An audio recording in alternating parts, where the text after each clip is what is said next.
Welcome to another Quantum Conversation, brought to you by AcousticHealth.com.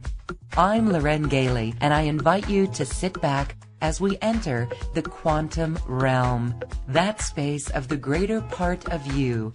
It is your connection to infinite possibilities, infinite potential, and infinite mastery. So welcome to the quantum realm as we meet my next guest. We are talking about the dissolvement of the third dimension and truly what that means in our state of consciousness. As we expand our consciousness and open our hearts, my next guest is with Mastering Alchemy, and he is Jim Self. Jim, thank you so much, and welcome back to the show. Well, it's absolutely my pleasure. Thanks for having me. The work that you do is beyond meditation. It is a state of consciousness. We are weaving different energies by doing this. You will lead us in a process to access a state of consciousness that fortifies our beingness.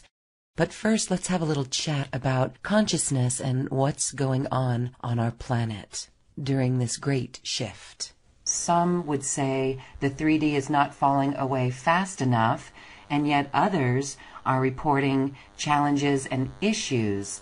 Be careful what you ask for. Yes. In terms of this 3D falling away faster. Yes. Because it's very real, it's very tangible, and it is an experience both internally and externally. And it is not necessarily an excitingly wonderful journey. The end result's going to be fabulous, but you're in transition. And in any case, when you have a transition, you are interrupting the status quo of your reality.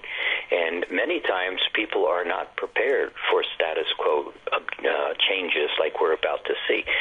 One of the things that I find with many people in the spiritual field, on the spiritual journey, is they have illusions that they're going to kind of click their heels together and all of a sudden we're going to have a wonderful, wonderful world. And it's not going to be that simple. So with that said, there is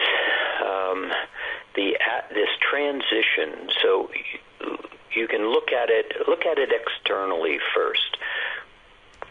One of the things that I say to people in Mastering Alchemy, as often as I can, is you cannot take your baggage with you on this journey. Meaning your history, your sense of right and wrongs, good and bads, should and should not, your judgments, your habits, and your belief system is in the process of being significantly disrupted. And so this third dimensional world has fear and words like jealousy, rage, resentment in them. We all carry those patterns because it's what we've grown up with. It's what we know. It's not what we necessarily choose on one hand, but it is the habits and the beliefs that we hold that simply get expressed. As you go into, let's call it a fifth dimensional reality, which is very extensive, but in simple terms, that fifth dimensional reality is well-being, beauty, graciousness, kindness, integrity, humility, laughter, joy, that aspect of well-being where I simply enjoy myself with you. I'm very happy to assist co-creation, cooperation. That's what that fifth dimension is all about. But you can't take your baggage with you on the journey. So if we were to start by looking at the external world, and people many times don't like what that external world represents, words like domination, imposition, greed, you're watching that world, whether it's in geopolitics, international finance and economics, or just simple earth changes. you're watching that world begin to have many cracks in it.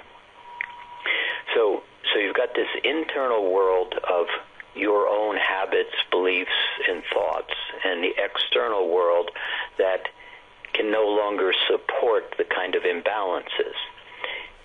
All of that is changing, and it's beginning in 2015. Really, it began to kick in, but very much 2016 and 2017 are going to have quite a few cracks in them in terms of the systems are going to no longer be able to support the patterns that created them.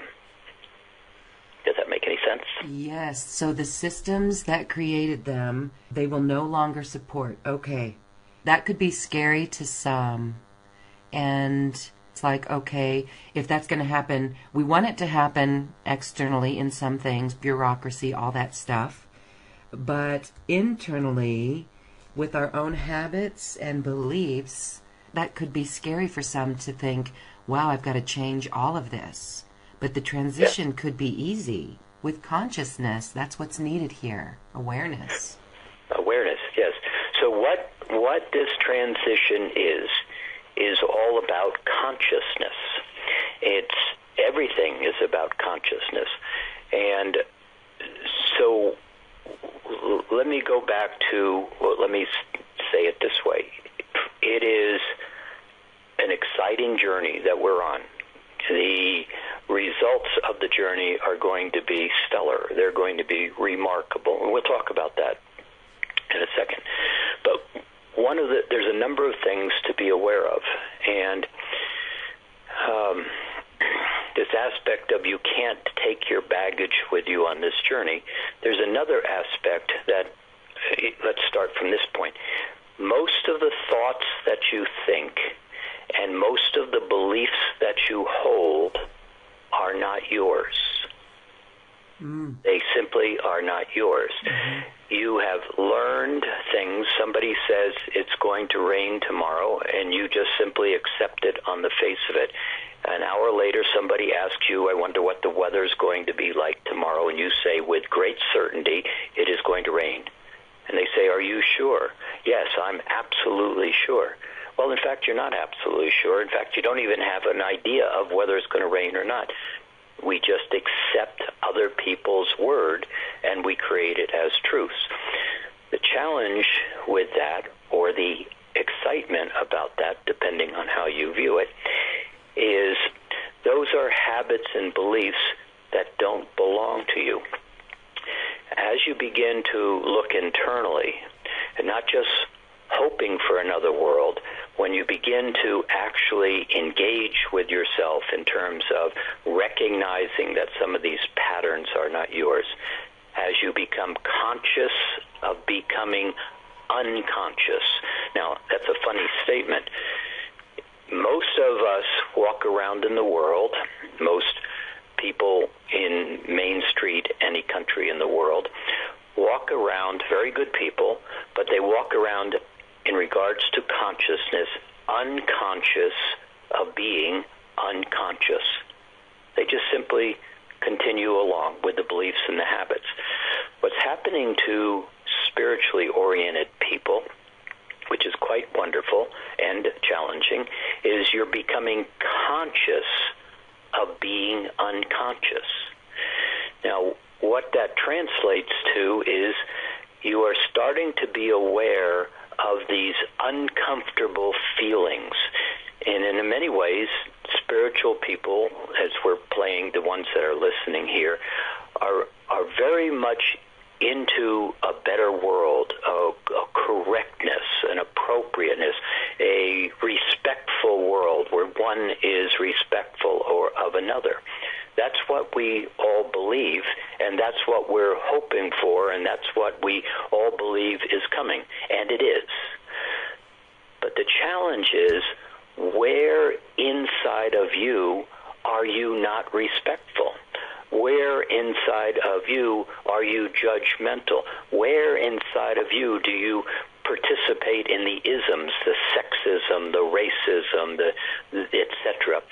Now, we're all good people, and we carry this baggage. So as this world is shifting, you are finding that many of those awarenesses are coming up to the surface.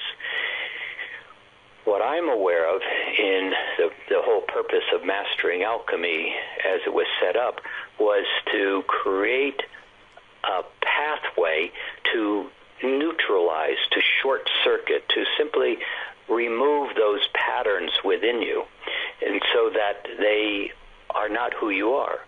And that's not a hard thing to do, and everybody is going to have those experiences where they're going to find they're going to let go of that baggage.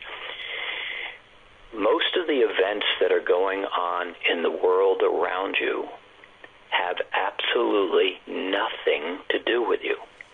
And yet we worry about, we are concerned with, we are worried about what happens in China, what happens in international finance, what's going on in the Ukraine, the problems in Zambia. People have awarenesses with all that, but when you stop and really say to yourself, not from an uncaring place, but does this have anything to do with me? The answer is no. Absolutely not. Nothing to do with you. The minute you can begin to become conscious of these unconscious kind of feelings or connections to a world around you, and the worry, the panic, the challenges the world around you is moving into, you're going to find that you're going to let go of a lot of unconscious baggage that really isn't yours. The worry, the concerns that aren't really about you. That doesn't mean you don't care about others. It simply means you're carrying around an awful lot of stuff. If I was to take it to one level lower, you're carrying around a tremendous amount of history that you've attached emotions to, families, friends and relationships you have, the things that were said when you were a sophomore in high school that you're still holding on to. Why did they say that to me? All of that energy and attention point is in the past, but it's dragged into the present, and you're carrying it around.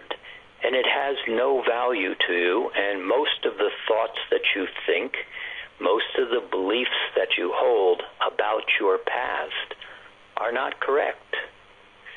If I was to sit down with you and we were to look at some of your deepest, darkest secrets and the things that you think you did or you did do and how they played out and what a bad person you are, by the time we actually looked at that event and walked around it, by the time we got back to the starting point, you would realize it didn't happen that way at all.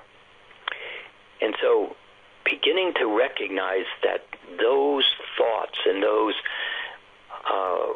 concerns that you hold yourself hostage to in your past have nothing to do with you becomes a very freeing experience that allows you, in a way, to begin to look up rather than down and actually see how to step into that fifth dimensional reality of well-being.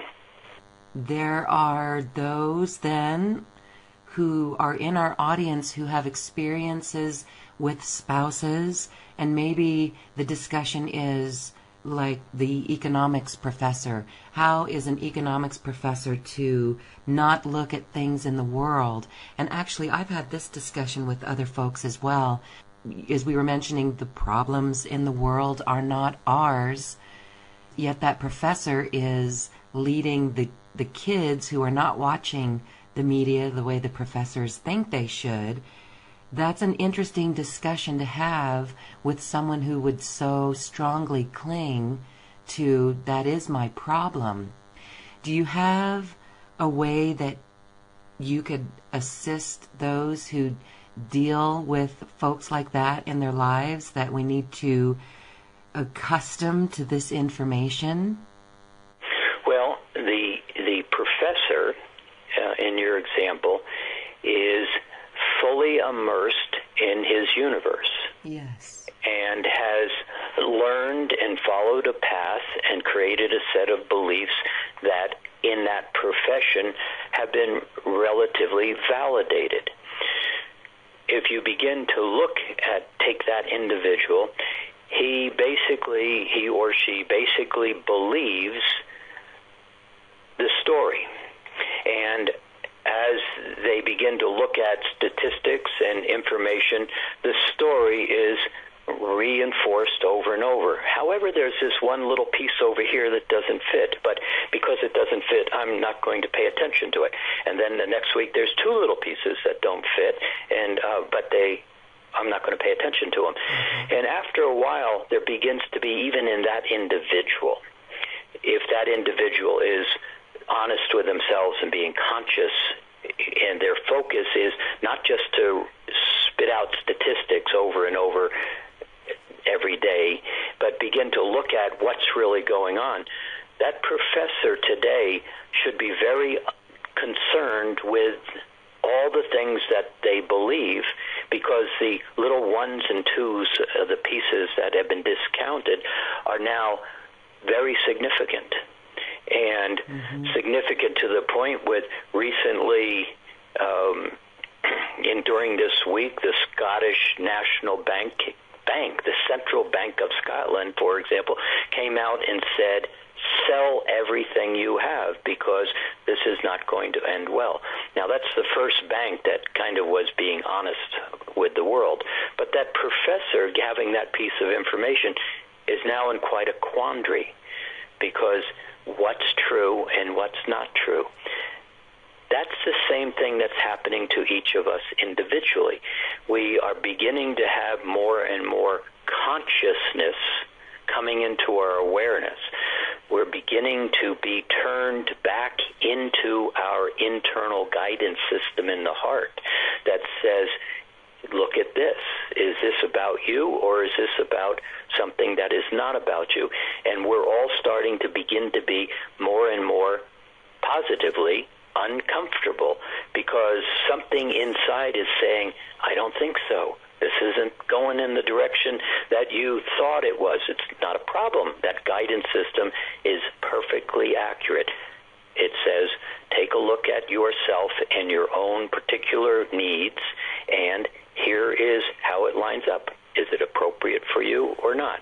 We all know that place inside that says, every one of your friends wants to jump off go do an event, and something inside says, I don't think so.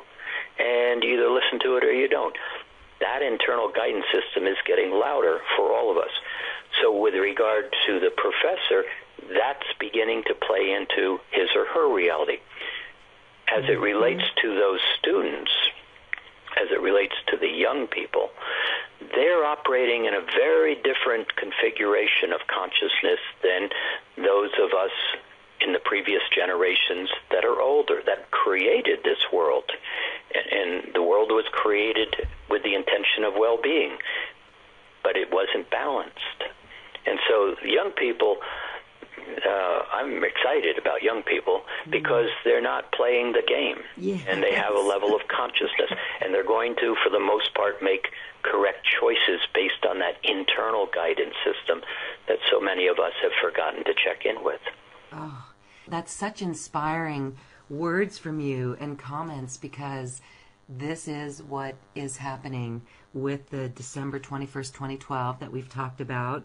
But this whole notion of the inner guidance that is speaking much more loudly within us comes back to experience is where we know what is true versus non-true. So I can see that, yes, being conscious of being unconscious, that's what's going to happen. So when we speak of these years, 2016 and 2017, it's more of that internal guidance that's going to awaken for us. What you're really saying is this is par for the course over the next 3 years, and it'll ratchet up as either people follow that internal guidance or they are really given signs that they're not following their internal guidance through challenges. Yes. See, that's the place where you begin to become conscious of being conscious.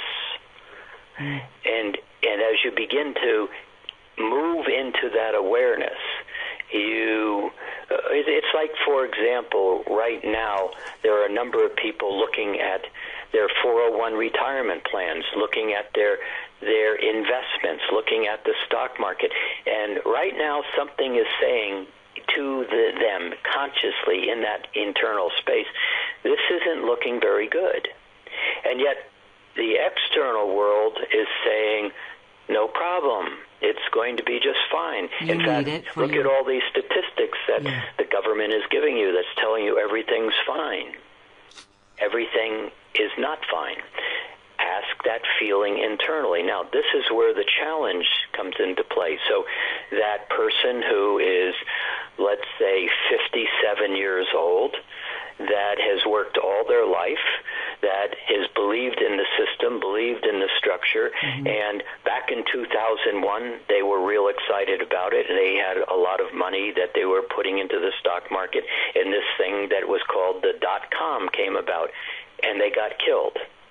And from 2001, they rebuilt themselves, and they put themselves together, and they invested in a new house, and in 2008, they got killed again. And now here they are at 57 years old. They've recovered again to some extent. All that money is gone from the past, but they've got a little bit sitting in the bank, in the stock markets, places like that. And all of a sudden, there's that same nervousness again. What do they do? And so that's that internal guidance system. The key here is start to believe the internal guidance system. And so I'll say out loud, if a person is in that circumstance, I'm going to say out loudly, please pay attention. And please pay attention now, not in March or not in May, because you may find that you looked back and say, oh, I should have, I could have, type of thing. Pay attention right now, because there's not going to be, if you're 57 years old, another 10, 15 years of opportunity to build a comfortable retirement for yourself. The world is changing. This is a good, interesting topic because there's this belief system again, and this really goes to poverty consciousness that most have or have to work with. The majority of humans, unless people came in differently and were coded differently, this is interesting because it's such a strong one that we have to invest in our retirement. And personally, I've been a proponent, invest in yourself and your own passion and your own happiness. What's your advice then for people with 401ks in that Ponzi scheme and silver? It's really an attitude with the vibration of money and what we value in ourselves. So here we go again and looking at the belief systems that we all buy into. Your advice on overcoming this in these years so that we really take our power. Where can we be provided for by following this inner guidance and the passion for what we want to do in the world? Well, there is a little bit of a challenge. And when we began with Mastering Alchemy, there was a number of very specific reasons that the archangelic realm, the Lords of Light, and I created this pathway. And the pathway was about your own personal evolution, becoming conscious of being conscious, your own ascension. Evolution, ascension, same word here. The other part of that was being conscious enough to create a alternate reality so that the earth could rise back up to that 12th dimensional, fully conscious, Christed state of being. And the third part of Mastering Alchemy was to be able to become conscious enough to hold open the door for all of humanity to step into this fifth dimensional reality. But the reason that it started back in 2007 particularly was because there was going to be a time that would come in the near future where the world and the third dimension would change. And so for the last 10, 15 years, no, really 10, 15 years ago, but particularly Mastering Alchemy since about 2007. The purpose was to create an awareness of yourself with tools and skills and enhanced abilities so that you could begin to know yourself, stand in your own presence, and allow the world around you to move around you, not through you. And so we've been teaching those tools and skills so that people could make better decisions. And I've been saying for that whole period of time, this day will come. The day has come. This is the day. The day has come. The world is now shifting all around you. And to say, well, here's my advice, in a way, I don't have advice. This is a time where you begin to know yourself. This is a place where you, if you can observe yourself and look at your own experience and start to look at your own beliefs and your own habits, how you think, how you create emotions to those thoughts, which is really the whole game. If you can begin to get quiet enough to where you can observe, choose, and then act rather than shoot, ready, aim, kind of where you say something and go, oh, I didn't mean that, and then have to back out of it. Yeah. If you can begin to manage your awareness in choice rather than reaction, you're going to find that it will be bumpy along this road, but it is going to be manageable along this road.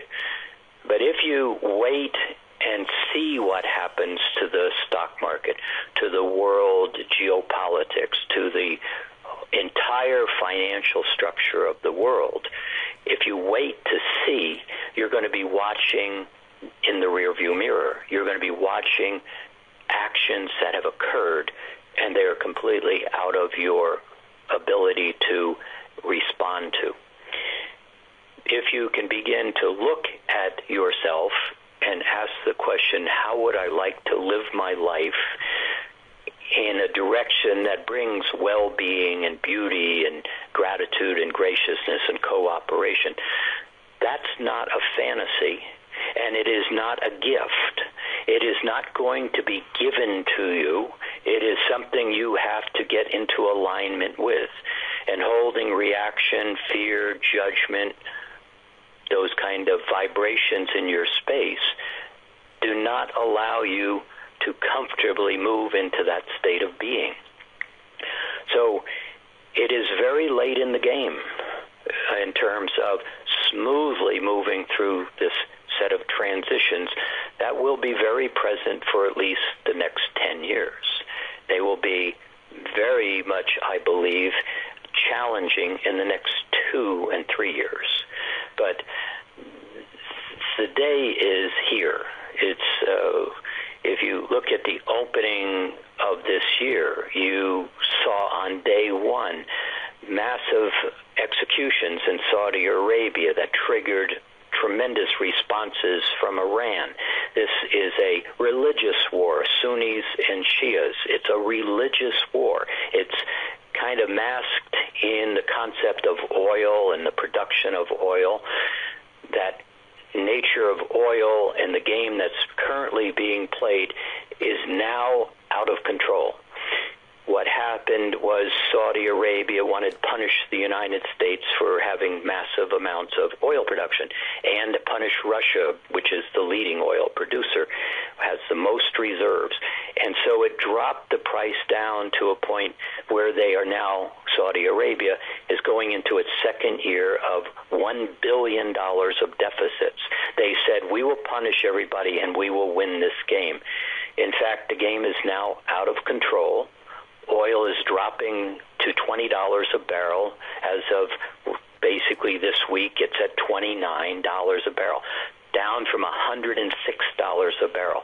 And so all those profits, all those incomes that those countries were gathering is gone. They don't have the capacity to take care of their own countries. Russia is in a significant economic down cycle.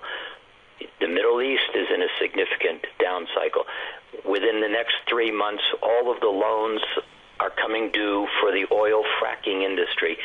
Billions of dollars they don't have. The loans are coming due. The system of oil is spinning into a state of its own direction, out of control of all of the players.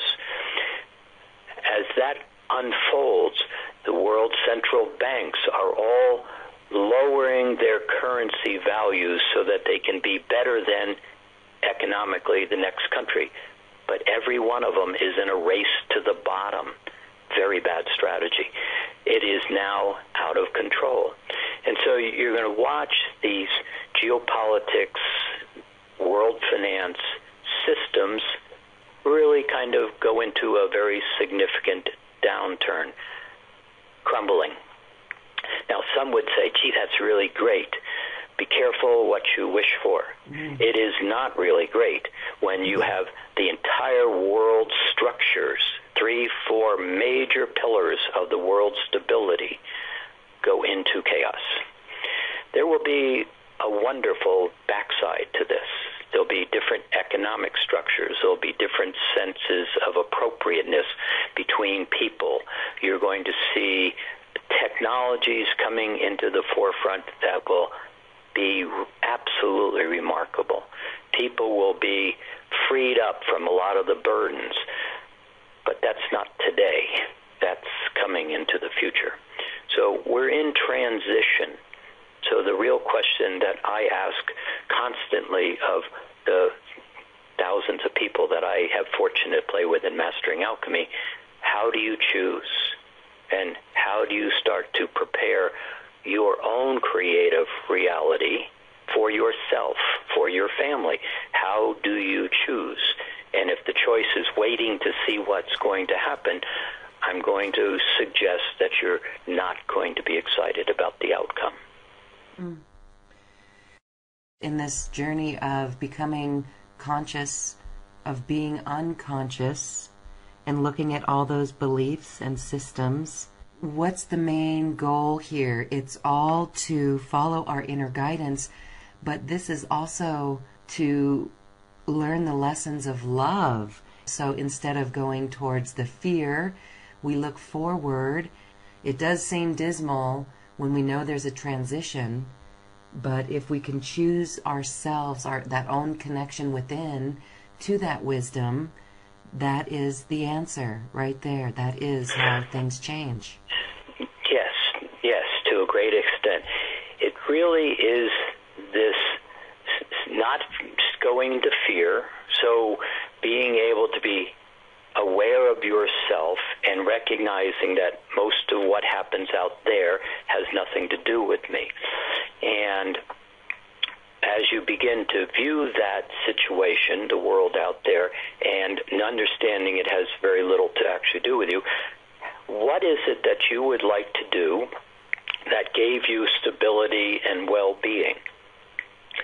And as you begin to ask that question, this internal guidance system in the heart begins to guide you. It begins to give you choices. Now, it doesn't give you answers. It just starts to have you become aware of choices.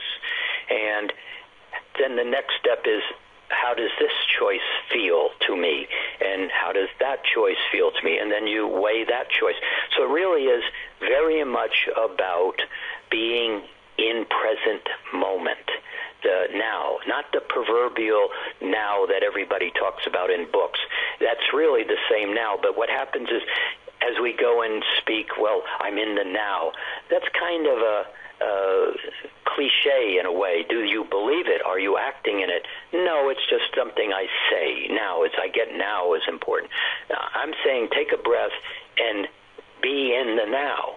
Not as a cliche, as in right now, here I am. How do I choose right now? Right now. See, the first now is already gone. This moment. And when you start to recognize yourself very much right now, you have choice. When you play in that process of past and future, let me step back. There's a timeline that we all know that is past, present, future, and then you die. That timeline is not an absolute. It is a choice. Time has many applications. But when you get into present time, you have choice. But when you play in, I hope this doesn't ever happen to me again, past, future, usually the present time moment in the timeline turns out to be, oh my God, this wasn't supposed to happen. You are very much in present time. You are very much in the now, but you're in a reactionary state to something you were hoping would not happen. Based on everything I've said to this point, that's not a place that you want to play in regard to this transition. If you hope the 401 is going to be okay, you hope you're going to have enough money for retirement. Let me put that in perspective. 25% of the retiring population in the United States has no retirement funds. 25%. Of the next 25%, they have $10,000 in the bank. That means 50% of the retiring baby boom population has nothing to look forward to for the rest of their lives when they retire. Again, it's not preparing for the future. 15,000 people a day are retiring out of the world, out of the economic system. 15,000 people a day going over the next 15 years. 50% of them have no retirement.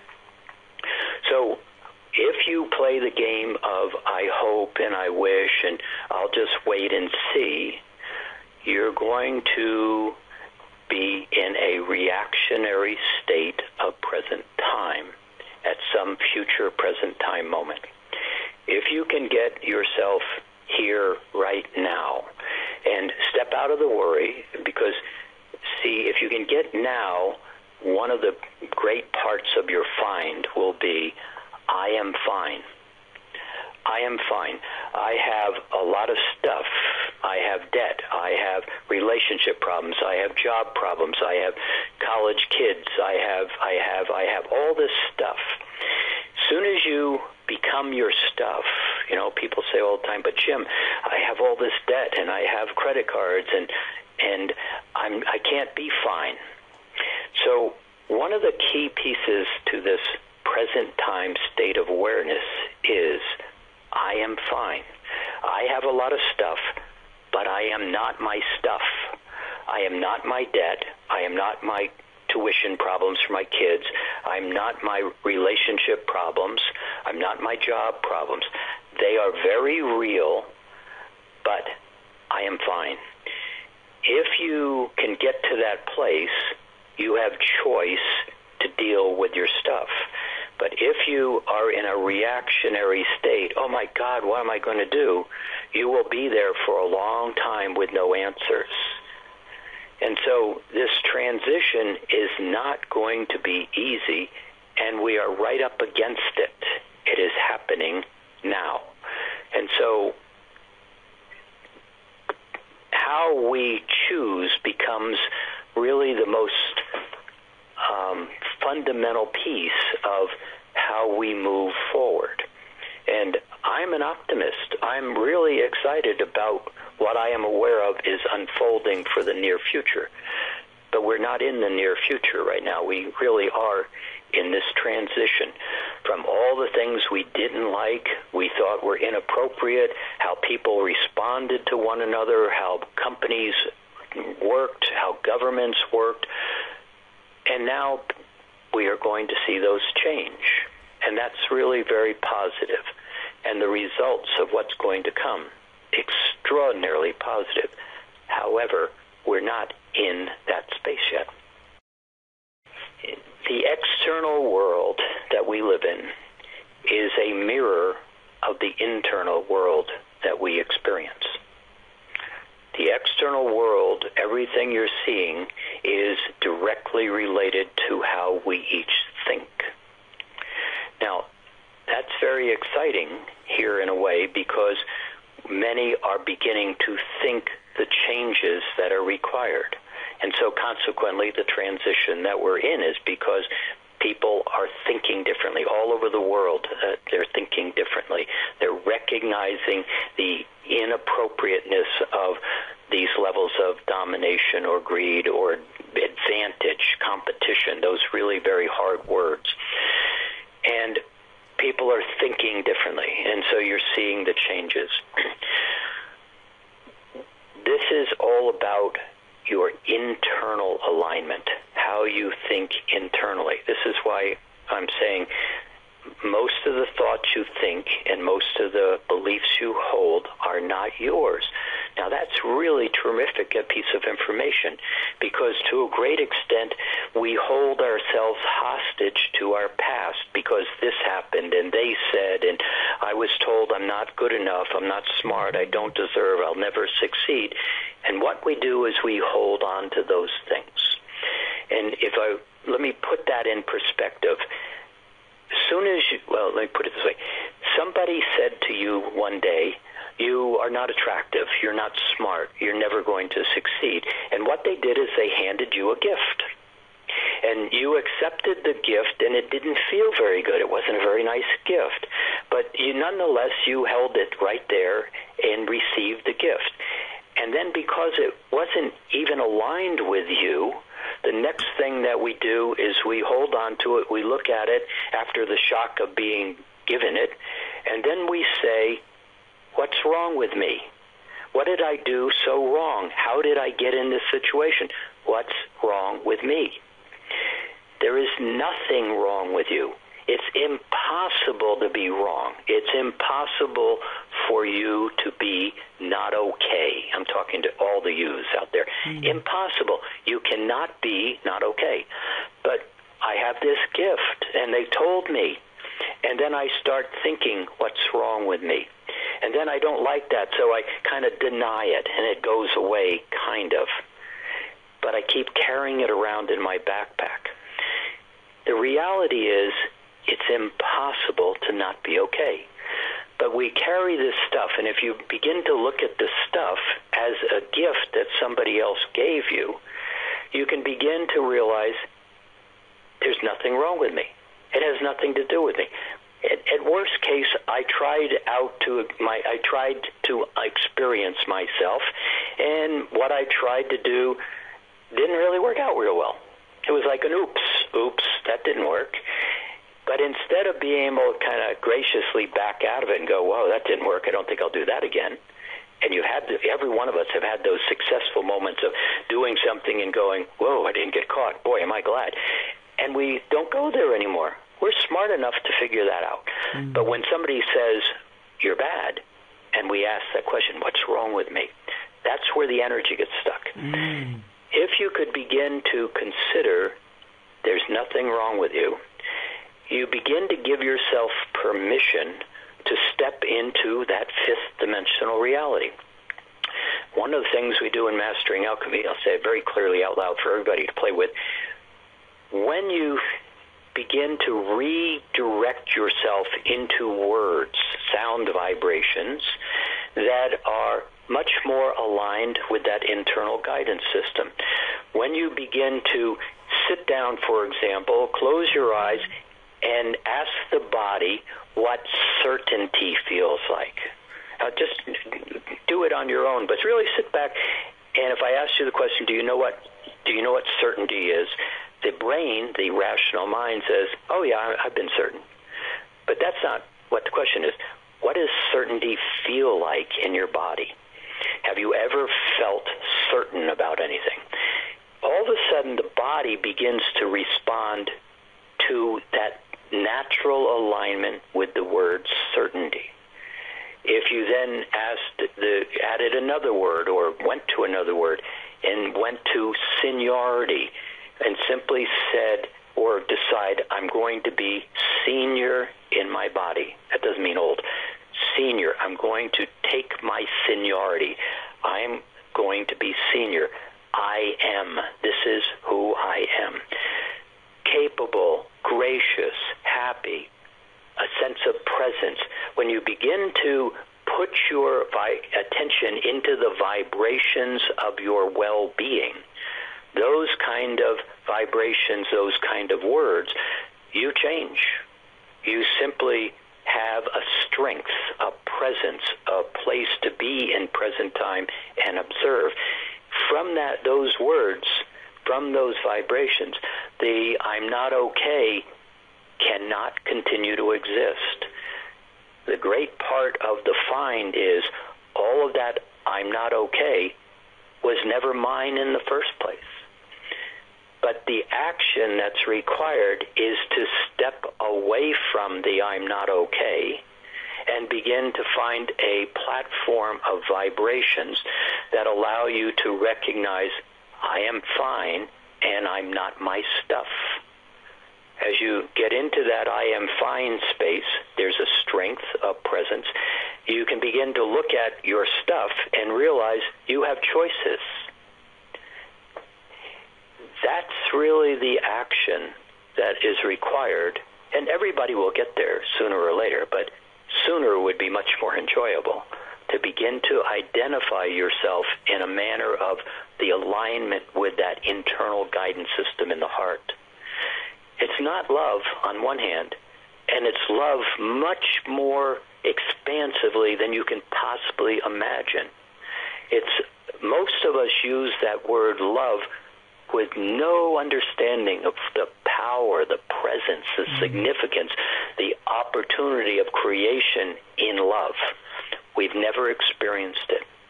We have these little feelings of I love you, and I am passionate about saving the earth, and I would like to see a wonderful humanity. Those are very limited vibrations of love. Wonderful, but limited.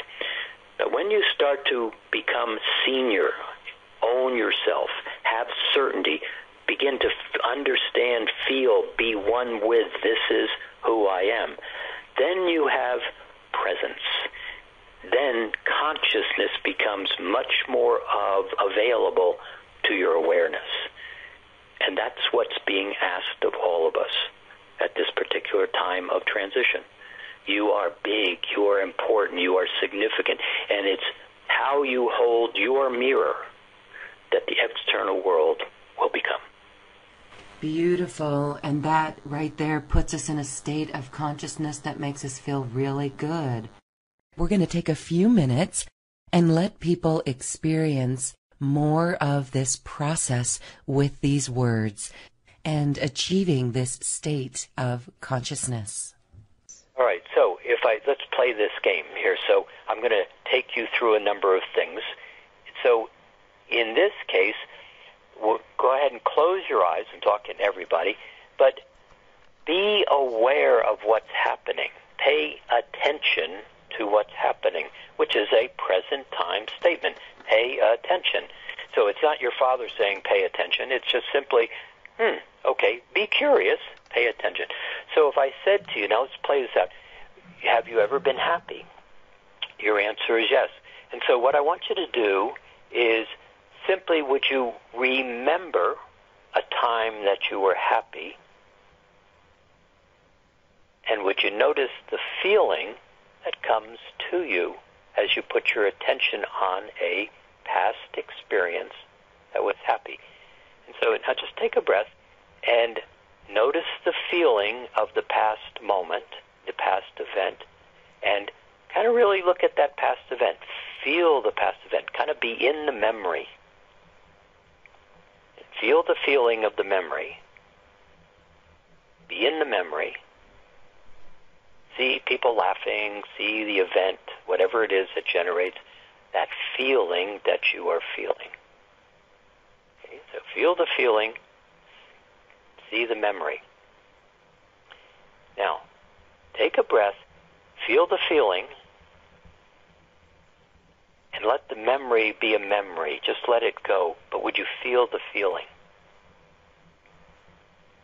Now, the feeling is in present time. It does not need a past memory trigger. It's simply right here you are choosing a feeling And now let's reverse the process. Feel the feeling, and then what is the word, the thought that attaches to this feeling? Now, it may be happy, but it may be something else additionally. Expand the possibility. Feel the feeling, have the thought. Have the thought, feel the feeling. Now just take a breath and enjoy the feeling. Make a little mental note of this, as in pay attention right here. We're going to come back to it. So let me just shift your awareness slightly. Would you have you ever been certain? And just find the word certain or certainty. And then would you feel certain? And notice what happens in the body. You take a little deeper breath. Maybe your shoulders go back. You maybe sit up a little taller. You feel more present in the body. And there is this sensation, this emotion of certainty. Would you just feel the feeling, certain? Would you be certain as a feeling? And then just kind of make a note of that also. And then would you shift your attention to the word capable? And would you be capable? Now, there is a similarity, but capable is not certain. Certain is not capable. But would you just be capable? Now, let me ask a question differently. Are you capable of tying your shoes? Yes, I am. Would you just feel the yes, I am? I am capable. And would you notice the feeling? And take a breath. Then would you just shift your thought back to certain, and would you be certain? Let capable fall away and simply be certain. Notice the feeling. And then would you be capable? And notice the shift and notice the feeling.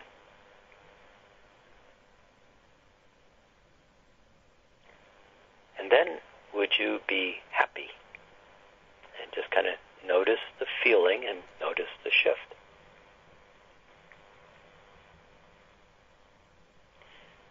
Now, when you create in present time, when you create in physicalness versus non-physicalness, you need a geometry.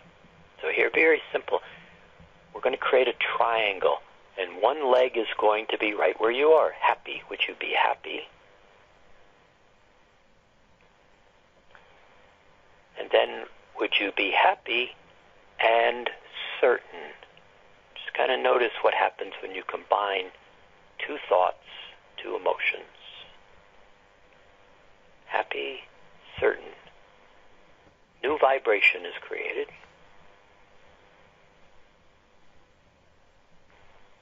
And then, would you be just certain? Just notice certainty. Let happy drop away, or still there, just not focused on. And would you be certain, and now would you add capable? Would you be certain and capable? Just notice that feeling.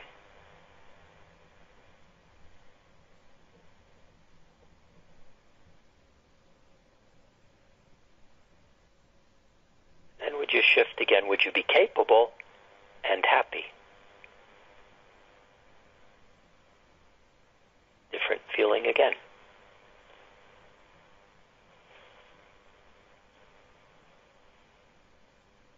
Now, would you be capable and happy and certain? Creating the triangle. I don't think of triangles, just kind of notice the feeling of certain, capable, happy. And take a breath. hold your awareness on certain, capable, happy. Notice that you are present. You're very much in the present moment. There's nothing else going on in front of you or behind you. Certain, capable, happy. And would you just have the body relax with a breath?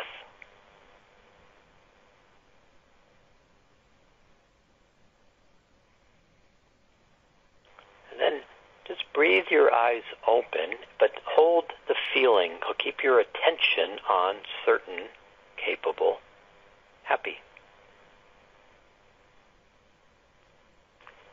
Here's an interesting part. If you pay attention to certain, capable, and happy, you will notice that your eyes are not necessarily focusing on the room that you are in.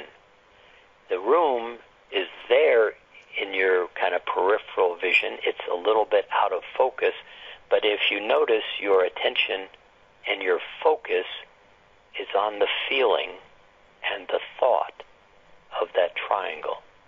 Certain, capable, happy. And just feel that. And then just very softly let your eyes see the room, but don't go to the room. Just kind of be certain, capable, and happy, surrounded by a room.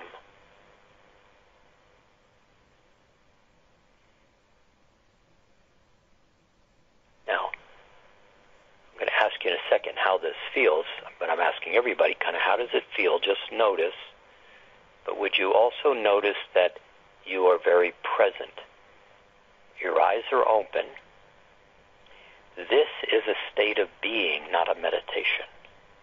This triangle can be coupled with multiple triangles, building a multiple platform. But if you could live your life from just these three words, happy, certain, capable, just kind of notice the feeling, and you could interact with others from this state of awareness, would you operate your life differently than you have in your past, would be the question. Yes. Living this state of awareness, would it be different? Would we react differently? Yes, so there's a stability. A stability. And so thank you. You have a very special offer for us. It's incredibly affordable. It's a digital download of a PDF book of yours, and it is loaded with some very valuable information. And also you are gifting a webinar recording that you did. Thank you so much for your special offer. We invite our listeners to check that out on the special offer button on this page. Well, Jim Self, thank you.